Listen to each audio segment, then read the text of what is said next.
Top quality और consistent performance के लिए सिर्फ सिल्वर पंप नाम याद रखना। तो इजराइल का Operation Rising Lion versus Iran का ट्रू प्रॉमिस 3 क्या हुआ है अभी तक और हालात कितने ज्यादा खराब होते जा रहे हैं। 14 जून 2025 की रात 11:30 बजे क्या हुआ।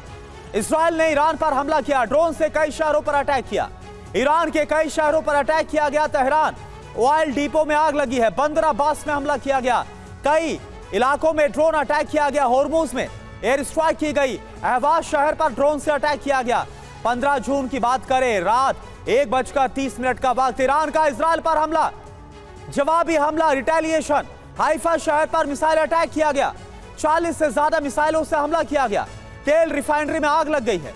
लोगों ने शेल्टर में शरण ली है। तेल अवीव बेन गुनियर एयरपोर्ट बंद कर दिया गया। 15 जून को ही रात 1:40 का वक्त इजराइल ने ईरान में एयर स्ट्राइक को अंजाम दिया। कई शहरों पर हवाई हमला किया। सैन्य ठिकानों पर एयर स्ट्राइक की गई है।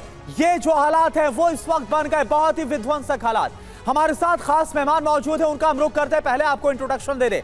Major General Brijesh Kumar sir as a defence expert हमारे साथ स्टूडियो में मौजूद है। AVM OP Tiwari sir as a defence expert हमारे साथ स्टूडियो मौजूद है। और कर्नल यूएस राठौर सर इस वक्त हमारे साथ एज ए डिफेंस एक्सपर्ट हमारे साथ स्टूडियो में मौजूद है। सबसे पहले Major General Brijesh Kumar sir, आपके पास में आना चाहूंगा। हालात किस तरफ आपको जाते नजर आ रहे हैं, क्योंकि ना तो इजराइल रुक रहा है और ना ही ईरान मानने को तैयार है।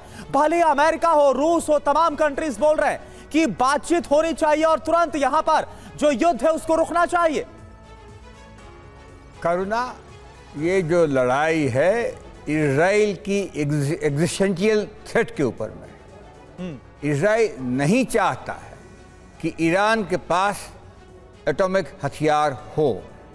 अमेरिका और इजराइल और वेस्टर्न नेशंस की ये मंशा रही है कई दशकों से, मगर ईरान धीरे धीरे इसकी तरफ आगे बढ़ रहा है। फिलहाल अनुमान है कि उसके पास करीब 400 किलोग्राम एनरिच यूरेनियम है, जो कि 60% एनरिचमेंट के लेवल का है। बताया ये जाता है कि ये अगर बढ़ के 80-85% हो जाता है, 85% हो जाता है, तो ईरान के पास में प्रचुर मात्रा में एटॉमिक वेपन होगा। और जब वो होगा तो फिर स्वाभाविक है वो इजराइल के ऊपर में बहुत हावी हो सकता है या भारी पड़ सकता है। तो ये रही पूरी कहानी, दशकों से चल रही है। इस पे अगर हम और गौर डालें तो ईरान की जो न्यूक्लियर पावर की जो कहानी है वो अमेरिका ने ही मदद दी थी 1960s में। 79 तक वो मदद करता रहा, जब रेज़ा शाह पहले वहाँ के राजा हुआ करते थे। उसके बाद में जब रजीम चेंज हुआ है तब उसको मदद मिलनी बंद हो गई है अमेरिका से। हाँ, थोड़ी बहुत सोवियत यूनियन से मिली थी और बाद में पाकिस्तान और चीन की सहायता मिलती रही है। लेकिन ये सहायता कोवर्ट है, ओवर्ट नहीं है, चोरी छुपे की जा रही है।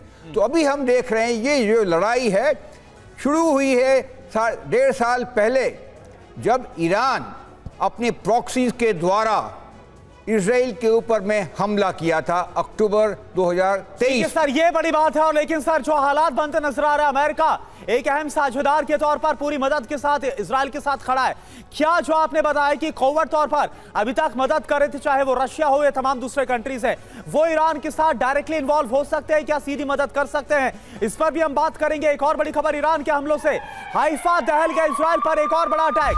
हाइफा की इमारतों में भीषण आग लगी है। तस्वीर भी आपको दिखाते हैं, अभी की तस्वीर है, जहां पर ईरान के हमलों के बाद कैसे इजराइल का हाइफा दहल गया। ना सिर्फ तेल अवीव बल्कि कई जो शहर उन्हें दहला कर रख दिया। ये देखिए आप, तस्वीर आपके सामने।